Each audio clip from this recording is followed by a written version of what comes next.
Quand tu reprends le domaine familial, tu n'hérites pas seulement d'un terrain, il y a aussi le patrimoine, l'histoire, la manière de faire. Alors, ce qu'on t'a transmis et ta vision de l'exploitation, il peut y avoir un écart. Entre tradition et modernité, le respect des anciens et le besoin de faire à ta manière, c'est de ça qu'on va parler aujourd'hui. Dans mes accompagnements, j'entends souvent dire « mon père a toujours fait comme ça, alors je veux rien changer ». Alors que l'agriculture d'hier n'est pas celle d'aujourd'hui.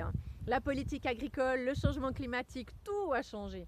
Mais la loyauté familiale, elle reste immense. On veut toujours être à la hauteur. Surtout, on ne veut pas être la génération qui a arrêté le bétail. C'est trop lourd à porter. On peut se mettre une telle pression qu'on en perd le goût à son métier. Mais parfois, c'est encore pire.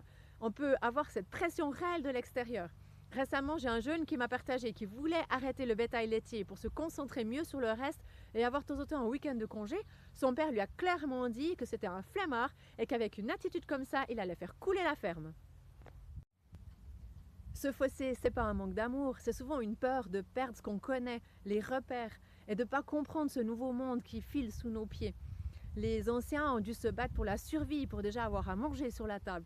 Maintenant, aujourd'hui, c'est différent. Il y a une pression constante que les vieux ne connaissaient pas à l'époque. Et on a envie aussi de prendre du temps pour soi et de profiter de la vie qui passe. Cette volonté de nourrir la population grâce à la terre qu'on cultive, ça n'a pas changé. Les anciennes générations comme les nouvelles ont cette volonté. Simplement, si on veut qu'elle perdure dans le temps, c'est important de suivre l'évolution. Un vigneron à la retraite me partageait dernièrement qu'il ne comprenait pas forcément les nouvelles techniques culturelles ou la façon de vinifier le vin aujourd'hui. Mais peu importe, ce qui comptait vraiment pour lui, c'est que des jeunes sont encore intéressés par son métier et aient envie de reprendre ces domaines. Transmettre, c'est aussi faire confiance aux jeunes qu'ils ont la même volonté de vivre de leur terre.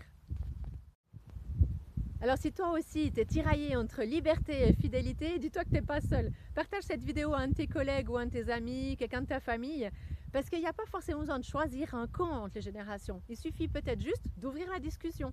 Abonne-toi à cette chaîne pour que tu puisses avoir d'autres vidéos prochainement sur l'équilibre de vie privée, vie perso en milieu agricole. Ciao!